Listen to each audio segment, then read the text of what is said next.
د کرنې پراختیا صندوق 5 کلونو کې د څه باندې 23 میلیارد افغانیو په ارزښت پور ورکوي چې موخه یې د کرنیزو محصولاتو پراختیا ښودل شوي.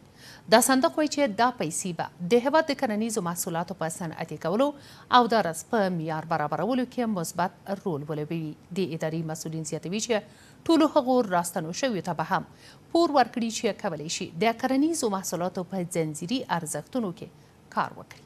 نور حال د اسلم حجاب په ریپورت کې.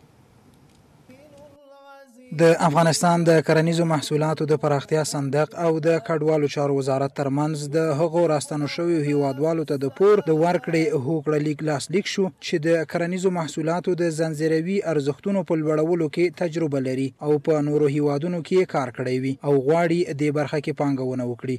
د افغانستان د کرنې د پراختیا صندوق مسؤلین وایي حاضر دي له بهر نه راستانه شوي هیوادوالو ته د 2.2 میلیارد افغانیو په ارزښت پور ورکړي. د دې ادارې د مسؤلینو په وینا تر راتلونکو 5 کلونو بعد د هیواد په کچه 22.4 میلیارد افغانۍ د کرنیزو محصولاتو د تولید او ځنځیروي ارزښتونو په لوړولو لپاره له بزګرو او تولیدونکو ته پور ورکړي. دا 2 میلیارد افغانۍ په راتلونکو 15 کلونو کې توزیع کړو نو لازم لیدل کیږي چې موږ د دهقانانو کروندګرو او د پروسس کوونکو تجارانو ګروپونه جوړ کړو انجمنونه جوړ کړو.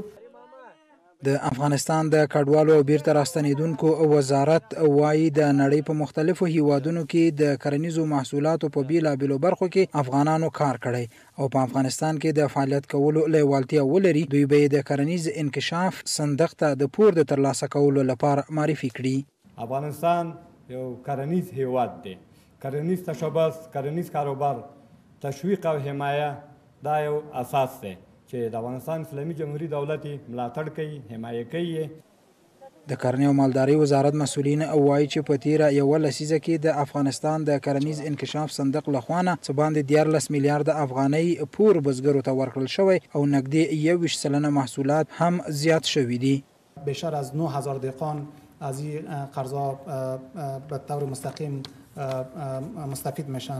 اقتصادي کارپوهان بیا وایي چې د افغانستان د کرنې د ملاتړ صندوق مسؤلین دي لوړ پورونه هغه فابریکه لرونکو ته ورکړي چې کولی شي د هیواد د کرنیزو محصولاتو د پروسس ظرفیت ولري.